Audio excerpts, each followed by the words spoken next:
Pay your bills, your credit score will be higher. Don't pay your bills, your credit score will be lower. The ramifications behind that will be higher interest rates, and you will pay more money. All right. So there's just a few things we're going to touch on. This is just a little bit. Me and Dylan were talking a little bit about just kind of throwing this out here. We're going to show you later on the next episode how to go about doing this yourself, not having to pay the big boys all these $79, $99 a month. You can do this yourself with the tools that I'm going to give you. There's things called dispute letters that you can easily find here and there. You just need to know what and how to word it so that your point gets across and so that the reporting agencies, Experian, Equifax, TransUnion are the three major agencies. You want to get those people's attentions by submitting what's called dispute letters. You want to get a copy of your credit report. We can show you how to go about doing that. We want to get your score, and we want to show you within a 45 to a 90-day window how your credit will dramatically change in the approval level, or I should say in the approval way.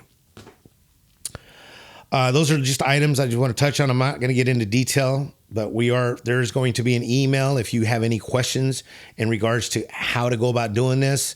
We're more than happy to give it to you and go from there.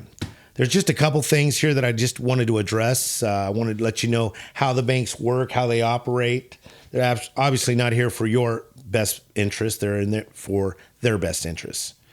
Let's just take three items, just three miscellaneous items, for example. When dealing with the bank, there's something that's called NSF. I'm sure all of us, know and have possibly experienced that in our lifetimes. If not, that's a good thing. NSF is non-sufficient funds. When you write out checks or you overdraw your banking account, you encounter what's called an NSF fee of $39. This fee, as well as the over the limit fee on credit cards and late fees on credit cards, all of these three are usually somewhere in the neighborhood between $35 to say $40, okay? So a lot of folks out there do not know that you have the right to call and ask for a courtesy waive. You actually have 3 rights per year to ask for the courtesy waive. And I would say to take advantage of that, because if you do the math, these guys are making $100+ million a month, not a year, a month. Daily, they are making up over hundreds of millions of dollars with people that just don't know to just call and say, hey, can you waive the $40? They'd rather not. They're not going to get on the horn and tell you, hey, listen, we'll get rid of that $40 and, don't worry about it. The credit card company, the banks, whom are the credit card companies, they're the ones that back them, and they're the ones that want all the money. Okay, those are just 3 little topics. In respect to, say you got a 550 score and, you're looking to purchase a home and you need that little 620 score, 630 that'll get you over that hump. Get that home for you and the fam. Or at least mission accomplished on that. There's ways of doing that, and you can do it by yourself. I'm going to show you some simple ways to go about doing that.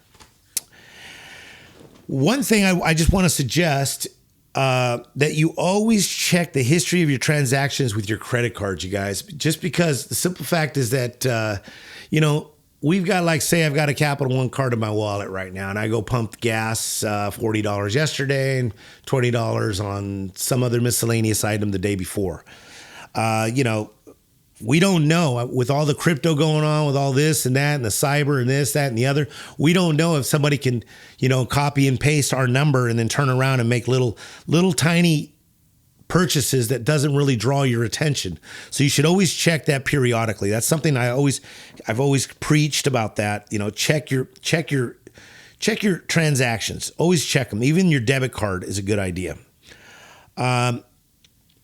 And pretty much that's kind of where I want to end this episode. We're kind of limited on time, but I do want to tell you that, the more that you pay attention to your credit, the better off you will be.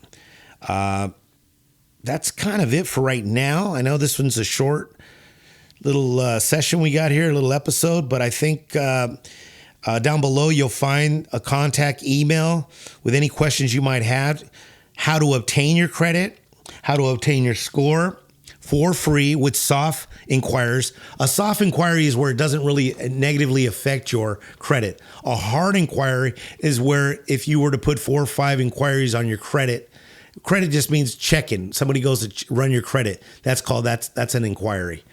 So, I mean, we're going to show you how to do soft inquiries where they don't actually populate on your credit report. So with that being said, we're just going to go ahead and give you a little bit of contact information down below at the box. Let us know if this be something that you'd like to move forward with. And, I think everybody can use a better score. I think some of us are not as fortunate as others. And I think that if I'm throwing it out there for free, I'd put on the glove and catch it. All right. Well, this is another episode. Hopefully, we'll definitely get in depth with the items that I've just mentioned down the road. And we will be here to help you guys out. All be blessed. Have a good weekend. We're out.